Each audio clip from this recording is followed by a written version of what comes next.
So Nick, I wanted to ask, broadly, just to sort of explain to our viewers the use of data, and particularly as it relates to your marketing efforts and your relationship Hmm. with your consumers, and retailers, distributors.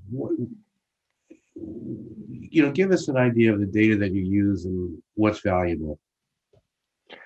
Well, that's literally the billion-dollar question these days. So, I mean, I would say, first of all, I mean, there's no doubt that big data plays an enormous role in literally every stage now. I am of the marketing journey, and that continues to be the case more and more every day. I mean, we have access to huge amounts of data from a lot of obviously behavioral and observational data that's being created every day, social media, behavioral data, online behaviors, search data, sales data, etc.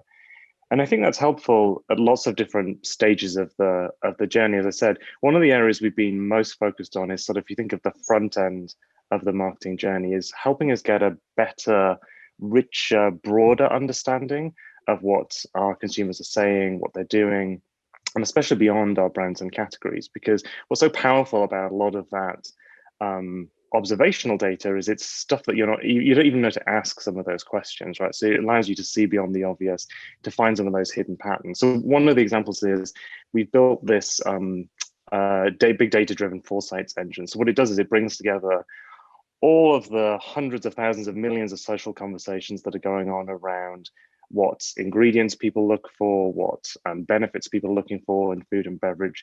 It brings together e-com search data, sales data, particularly from some of the sort of the more emergent retail channels as well. And what it does is it mashes all of that together to predict what are all of those things that consumers are looking for today and in future, and helps us really fuel our innovation pipeline to meet the needs of tomorrow. And a lot of that stuff is, as I say, things we found through that is patterns in data. We found ingredients and connections between ingredients and categories that you wouldn't know to look for. But again, what you're able to do through that big data is find those sort of hidden connection points. And then sort of downstream, what's powerful obviously about some of the big data sources that we have is that it can facilitate a much more personalized communication, messaging, and offers that we can give directly to consumers as well. So I think what's amazing about it is that it does give you that sort of full cycle, better data in and better sort of targeting and personalization at the downstream. The one thing I will say though about data in general is obviously lots of the big data is one of the big topics in marketing and insights at the moment. One of the things I've talked a lot about is how we have to be careful of thinking that big data is an end in itself, right? One of the challenges, and we'll probably talk about this a lot today, is that while there is a lot of data, it's the interpretation of data that's actually more important. And one of the big pieces we found is that it's the sort of empathy and the understanding of why humans are acting in the way that they're doing and why they're looking for certain ingredients, etc., that is so powerful. So, for example, the foresights engine I talked about earlier, the big data is a big part of that, but we also layered onto it a sort of more traditional, if you like, consumer panel of leading edge consumers to actually talk to people, to understand why they're searching for things, to understand what matters to them. Because it's kind of combining those two together, you get the powerful, huge sort of like fire hose of what data, but you also then get to the deeper whys behind why people are doing things in the first place. There's the combination of those two that's so powerful. Nick, and let's talk about, the whole question of performance marketing, knowing that your Mm. efforts work, closing the loop, and the KPIs that you're looking for. Tell us sort of, how you do that and the importance of that. Yeah, so I mean, we're lucky in the sense that we don't really want for data. We have huge amounts of data at every stage of the marketing cycle. From a performance marketing perspective, it's the advances that we and our partners have made over the last few years to really close the loop in lots of cases, you say, obviously working with platforms, with retailers increasingly as well, so that we can put digital content out into the marketplace and doing A/B testing, right? Putting multiple different iterations of content out into the marketplace, and then we can see in real time what's performing well in the sort of the proxy metrics, so what's engaging consumers, what's causing people to click, what's causing people to stop. But then also, particularly for some of our online partners like Amazon as well, is you can then see a full cycle through into then what drives search, what drives choice. So that's massively advanced our ability to understand how to connect with consumers and shoppers, I say, across the marketing cycle.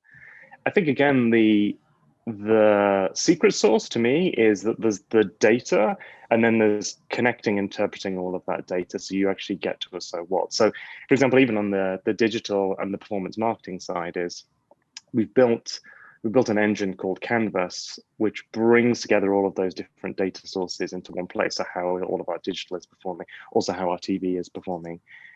But the secret bit to me, or the clever bit, if you like, is actually it's the team sitting down, it's interrogating that data, it's looking for the connections in that data, and it's trying to understand why a certain piece of content is doing well. So not just taking it face value, well, this is doing well because the brand is in the first 3 seconds or it has this particular message, but actually, what do we think that means? Why do we think that's working?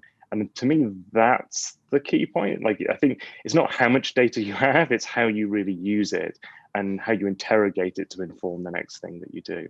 And of course, the next thing that many businesses do is find new customers, drive incremental performance. How is that part of, explain how you guys go about that fundamentally? So we have, from an intelligence and a sort of targeting perspective, we have pretty sophisticated solutions to understand who buys our brands and products today, and who they are, where they are, etc. And then through some of the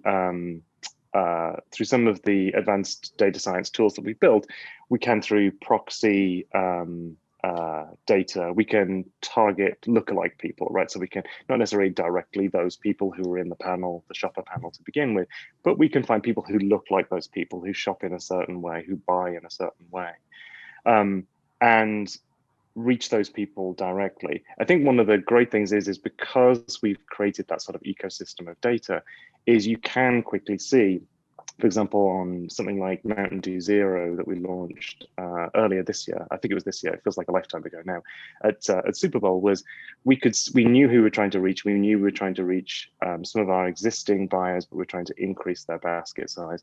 We can follow that through. We can reach those people through some of our personalization tools, and then we can see back in our shopper panel data, did we reach those people? Did we have the behavioral effect that we're looking for? But we can then also use that data to find more white space opportunities. So I think a good example of that was in the sparkling water category. So it was a category a few years ago we weren't really in at all in any scale way. What we did is we used a lot of our upfront tools to find the opportunity in the category. So we found there were lots of people who were sort of adjacent to the category. They weren't in sparkling water today, but they were open to sparkling water, but they were buying diet CSDs, they were buying sparkling juice drinks, they were buying sort of around the edges of the category. And by then going deep with that consumer, we were able to understand that one big barrier for a lot of those people is that sparkling water didn't really feel that fun as a category. And that's really what they wanted from the sort of sparkling categories, was that sort of sense of fun. So it was use all of that data stream to create Bubbly, which our sparkling water brand, which was purely really designed about trying to reach some of those people who were on the fringes of the sparkling water category and bring them into that space, and then close the loop to then see in our panel data that we were actually successful in significantly bringing those people into the category in the first place. So again, it's that ecosystem of data, front end through to the back end, strategy through to execution. I think that's what's quite powerful, as you say, is being able to sort of see that connection through. And Nick, finally, I wanted to ask your perspective on this last 9-10 months of the pandemic, and from your standpoint at Pepsi, but maybe more broadly as a brand marketer, how things have changed in terms of consumer engagement, consumer attitude, the work that you guys are doing. How has it changed the game, and what are some of the implications for the future, perhaps? Well, that's you're not the first person to ask me that question, and I think one of the things I'll just say before I even answer that is I think 2020 has introduced for all of us a sense of humility and empathy, because obviously we're not all experiencing things in the same way, and things are changing at such a pace and with such uncertainty that I think it's been very humbling, as well as we've tried to predict things in real time, that of course um, it's I think almost one of the biggest takeaways is how hard it is to predict. You almost think one of the biggest changes overall in our planning cycle is we're having to plan for uncertainty. We're having to plan for multiple scenarios because we none of us can quite know what the future holds. Even looking forward to 2022 and 2023, we're having to game plan lots of different potential scenarios based on where we are with COVID, where we are with the economy, how consumers are feeling. I think some of the big shifts, I mean, some of the big shifts we've seen in consumer and shopper behavior are really clear, really powerful. I think the question for us is which of those stick. So, like shopping behavior, obviously, we've seen a huge acceleration in e-com. We've seen shifts in the way that people shop. We've seen in the way that people consume, much more, obviously much more at-home consumption, much more in the morning.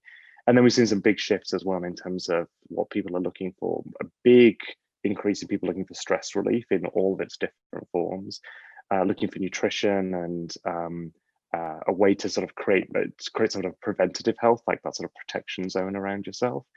And then actually one of the most interesting things has been seeing this acceleration in consumers and shoppers wanting to give back, wanting to help communities, and wanting brands and companies to help communities as well, given everything that's happened in 2020.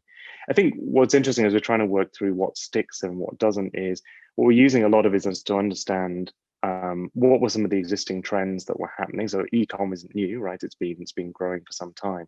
Taking some of that to understand how has it really just accelerated something that was already there, which is therefore more likely to make it sticky.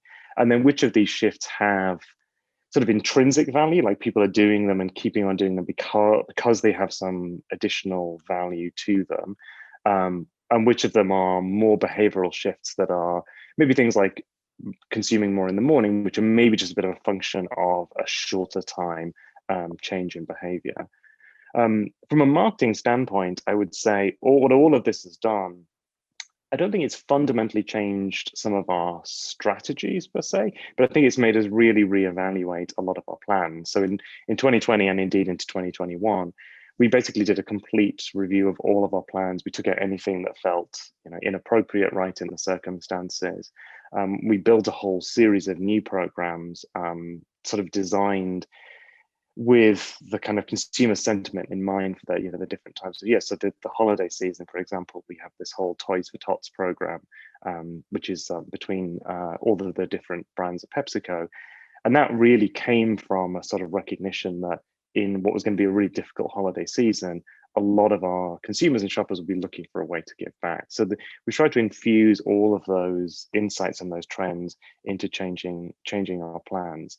But as I said, I think the biggest overall change, I would say, for marketing as an industry is just becoming much more attuned to uncertainty and change, and being much more agile, I guess, about that, and scenario planning. And then I would say, I think the other big piece has been just this huge focus on empathy. Again, it's something we've been passionate about for a long time, which is I know it's a bit of a cliche now to talk about we're all in the same storm, but we're not in the same boat. But I think that metaphor has been incredibly overt and incredibly obvious this year. And so I think for us as marketers, having that empathy for people who are in different situations, whether they are right at the forefront of the health crisis, whether they're communities of color, and really trying to put ourselves in the shoes of different consumers, and understanding that within our consumers there's going to be lots of people with very different experiences. I'm hopeful that empathetic marketing and that deep understanding of all the different people we're trying to reach will be one of the biggest legacies that this will leave.